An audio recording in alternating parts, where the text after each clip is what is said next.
Kembali lagi dengan pelajaran geografi. Kali ini kita akan jalan-jalan dulu nih ke rumah mewah. Yang jelas ini bukan rumah ibu ya. Seperti yang disampaikan pada video sebelumnya, kita sekarang masih membahas mengenai litosfer. Dari apa yang kalian lihat sekarang, apakah ada hubungannya antara rumah mewah ini dengan materi yang akan kita bahas? Yap, benar. Rumah ini berlantaikan marmer yang indah.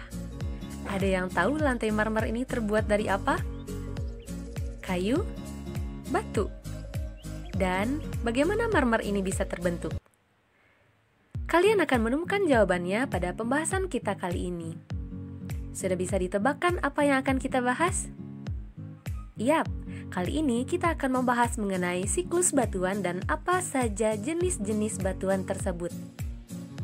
Jika disebut siklus, berarti terdapat kejadian berulang dengan terjadi secara teratur. Tidak hanya siklus makanan atau siklus kehidupan kita sehari-hari, batuan juga memiliki siklus, mulai dari terbentuknya batuan hingga hancur dan membentuk batuan baru kembali. Siklus batuan. Terdapat 3 jenis batuan. Yang pertama ada batuan beku, kemudian ada batuan sedimen, dan ada batuan metamorf. Aduh, susah. Nah, ini dia.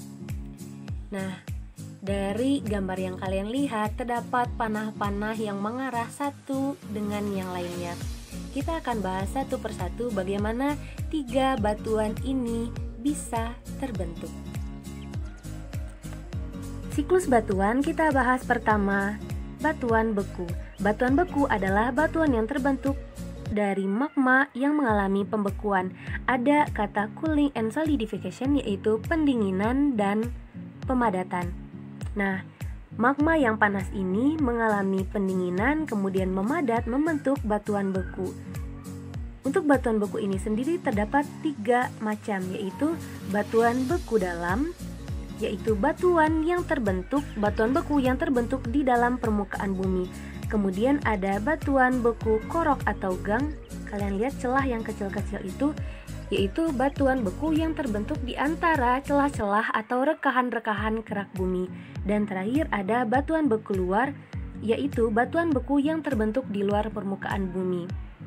Namun, untuk batuan beku dalam dan batuan beku korok ini tidak selamanya berada di dalam bumi. Karena satu dan lain hal seperti pengangkatan atau terjadinya patahan, maka batuan ini bisa muncul di permukaan bumi. Untuk contohnya nanti kita dilihat di akhir ya. Selanjutnya, batuan beku ini karena pengaruh cuaca dan iklim seperti hujan, panas. Nah, batuan ini akan mengalami weathering atau pelapukan dan kemudian berpindah tempat ke suatu tempat yang biasanya lebih rendah dan mengalami deposition atau endapan, yaitu berbentuk sebuah sedimentasi. Nah, kalian bisa lihat di sini ada lapisan yang berlapis-lapis yang merupakan sebuah endapan.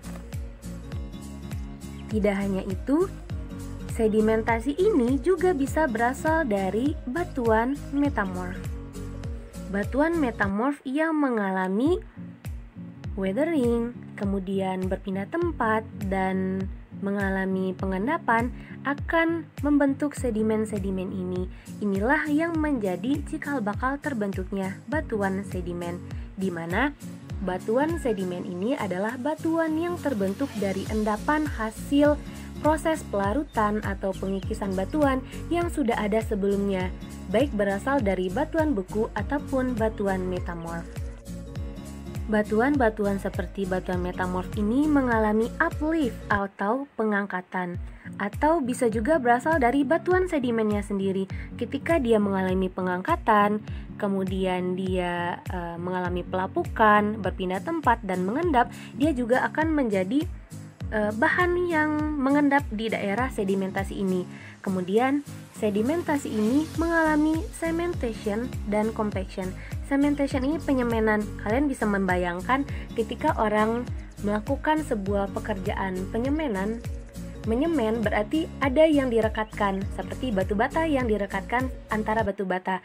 Nah, ketika proses sedimentasi ini untuk membentuk sebuah batuan sedimen, batuan-batuan yang mengalami pelapukan kemudian mengalami penyemenan sehingga butiran-butiran kecil hasil pelapukan bersatu, terikat antara satu dengan yang lainnya membentuk batuan sedimen.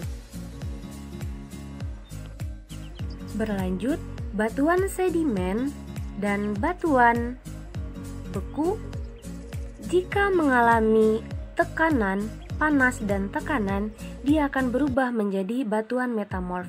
Karena batuan metamorf ini akan terbentuk ketika adanya suhu yang sangat tinggi dan tekanan yang sangat kuat. Nah, inilah yang membentuk batuan metamorf ini. Dan terakhir, jika batuan metamorf ini melebur, dia akan kembali menjadi magma. Nah, ini adalah siklus dari batuan. Semuanya saling terkait antara satu dengan yang lainnya. Ini salah satu contoh batuan beku. Batuan beku ini dinamakan dengan pilau lava atau lava bantal. Batuan beku ini terbentuk ketika magma keluar dari bumi bertemu langsung dengan air, baik itu air laut, danau, ataupun sungai. Akhirnya membuat si lava tersebut langsung membeku dan membentuk buntalan-buntalan seperti bantal. Untuk di Indonesia sendiri, salah satu tempat untuk melihat pilau lava ini adalah di Karangsambung. Pilau lava di Karangsambung ini sudah mengalami pengangkatan yang awalnya berada di bawah permukaan air, sekarang menjadi di atas permukaan air. Nah, kalau ini salah satu contoh dari batuan sedimen, yaitu batuan konglomerat. Seperti yang kita bahas sebelumnya, ada proses penyemenan, yaitu penyatuan antara butiran-butiran halus dari bebatuan yang mengalami pelapukan, kemudian bersatu akhirnya membentuk sebuah batuan. Nah, kalian bisa lihat batuan-batuan atau serpihan batuan kecil ini menyatu terikat dengan yang lainnya. Inilah yang disebut dengan batuan sedimen, khususnya batuan konglomerat. Terakhir, contoh dari batuan metamorf, salah satunya adalah batuan marmer. Keunggulan dari batuan metamorf ini adalah ketika batuan ini terbentuk karena adanya suhu dan tekanan yang tinggi, maka batuan yang terbentuk itu sangat indah dan dengan kekuatan yang lebih kuat dibanding dengan batuan-batuan yang lainnya. Salah satu yang sering dimanfaatkan dalam kehidupan sehari-hari atau peralatan rumah tangga yaitu batuan marmer yang sering dijadikan sebagai lantai rumah, di mana batuan marmer ini memiliki keindahan dan harga yang tinggi. Ini hanya sebagian dari contoh setiap jenis-jenis batuan tersebut. Sesungguhnya sangat banyak dari contoh-contoh setiap batuan tersebut. Silakan kalian cari sendiri ya. Untuk video kali ini hanya sekian, semoga bermanfaat dan terima kasih.